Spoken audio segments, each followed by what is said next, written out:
What we have here is a four-stroke, four-cylinder,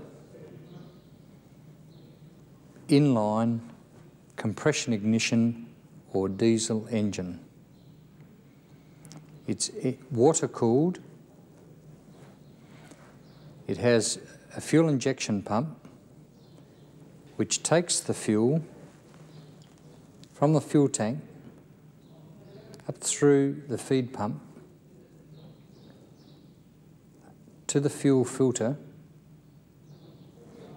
then back into the fuel injection pump again, which develops the high pressure fuel and supplies them through to the injectors. This particular engine has a combined mechanical governor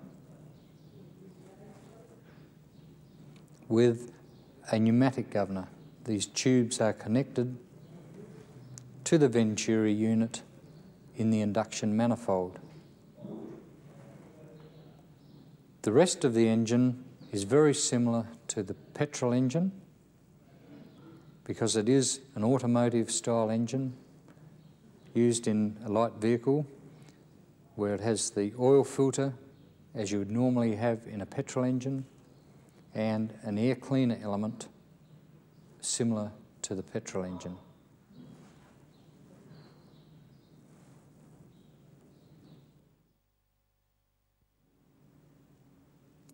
Well, in this case we have a Cummins six-cylinder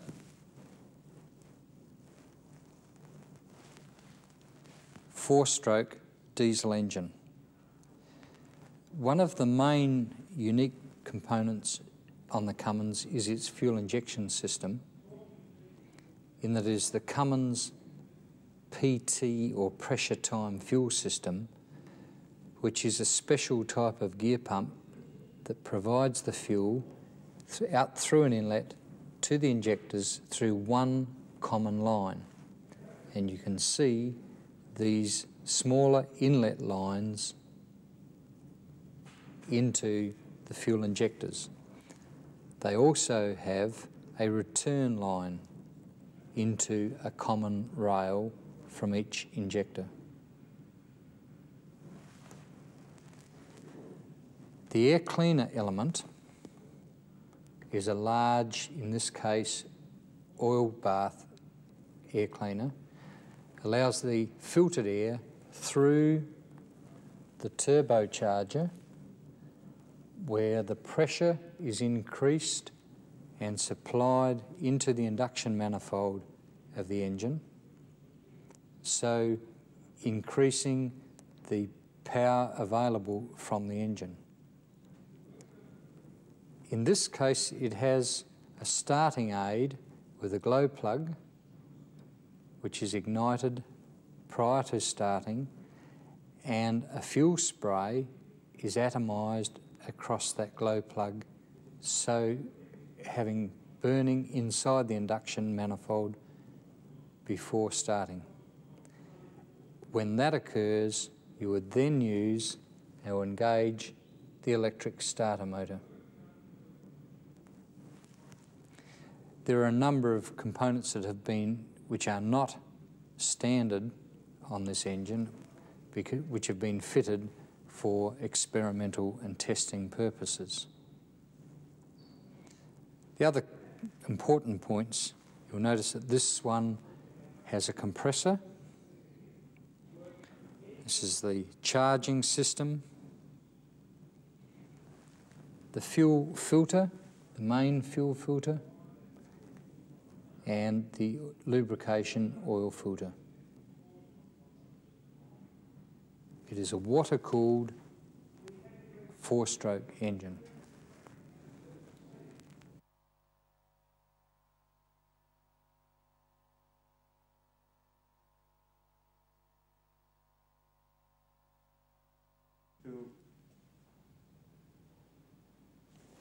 In this case, we have a three-cylinder, two-stroke Detroit diesel engine. Probably the most important unique feature on this engine, on this particular range of engines, is the roots type blower, which has on it the governor, the water pump, and the fuel pump. We can also see the electric starter motor, the oil filter element, and in this case, an oil cooler.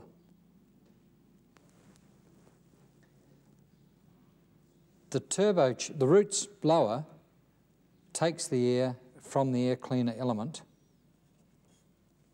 and increases the pressure by an extra 5 psi or 35 kilopascals and supplies it through into the cylinder liner in through ports around the periphery of the cylinder liner, which allows the air to be admitted onto the top of the piston, which is inside the cylinder. The air is compressed by the piston and fuel is injected into that compressed air charge where it ignites and burns, and the exhaust gases are emitted through the exhaust valves, which we'll have to have a look under the rocker cover. Under the rocker cover, we should be able to see the 3 cylinders. Each cylinder has 3 rocker arms. In this particular model, the 2 rocker arms operate simultaneously 2 exhaust valves.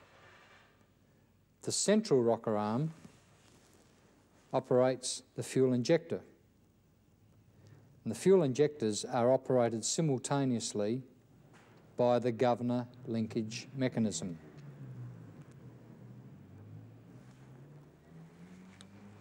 One of the distinctive points of the 2-stroke diesel is its noise, its operating sound.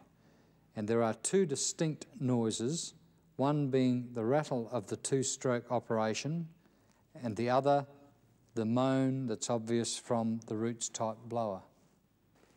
It's very important before we start any diesel engine to know how to stop.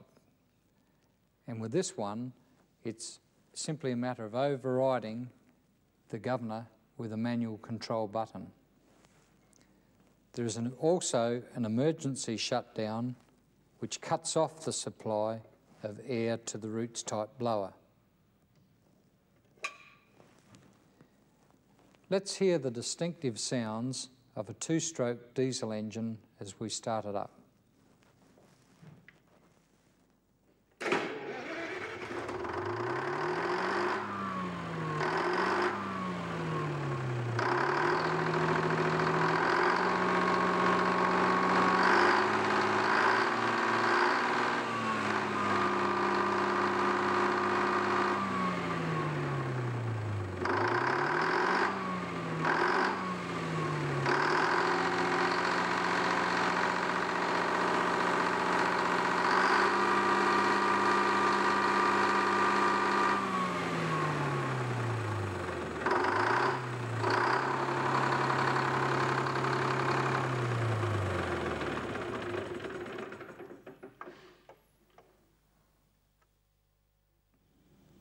This is another 2-stroke diesel engine. It's a Detroit 92 series. It's a 6-cylinder with a V configuration.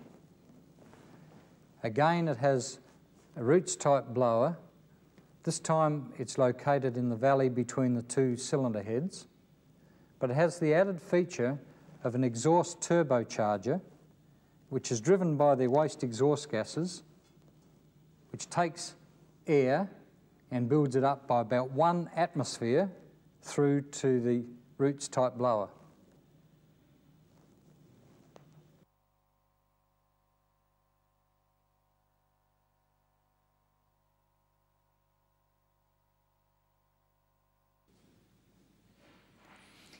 This is an example of an open combustion chamber where we have a flat cylinder head, and the combustion chamber is contained in the crown of the piston, and in this case it is a toroidal shape such that when the piston is at top dead centre, almost all of the air is contained in that piston combustion chamber, and the injector being located directly over the centre of the combustion chamber atomises the fuel into that compressed air charge, causing it to ignite and force the piston down on its working stroke.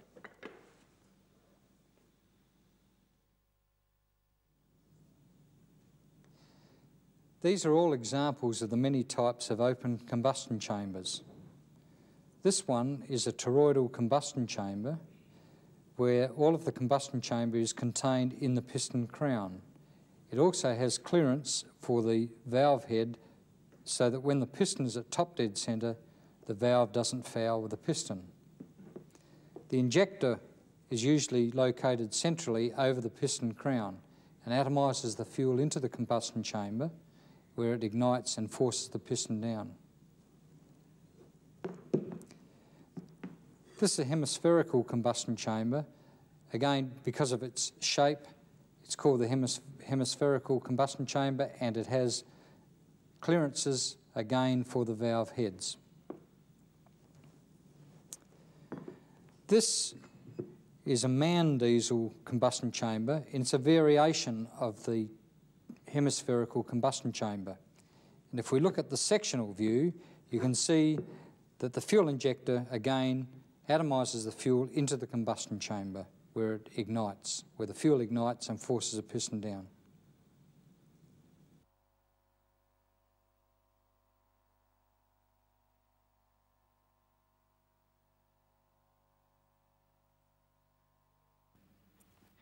In an open combustion chamber, air enters through the inlet valve, is compressed, fuel is injected and ignited by the heated air charge and forces the piston down.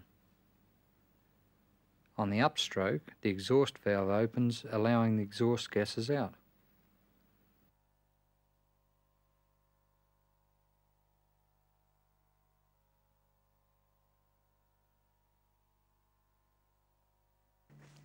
This is an example of an engine with a separate combustion chamber, showing the piston at top dead centre.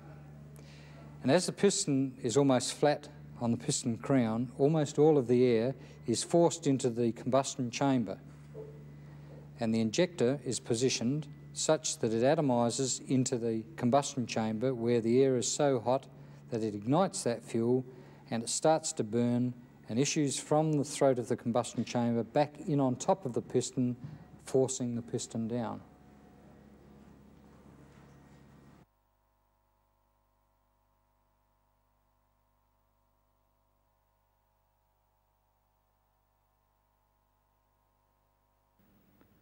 In a separate combustion chamber, the inlet valve opens, air enters the main cylinder and the separate chamber.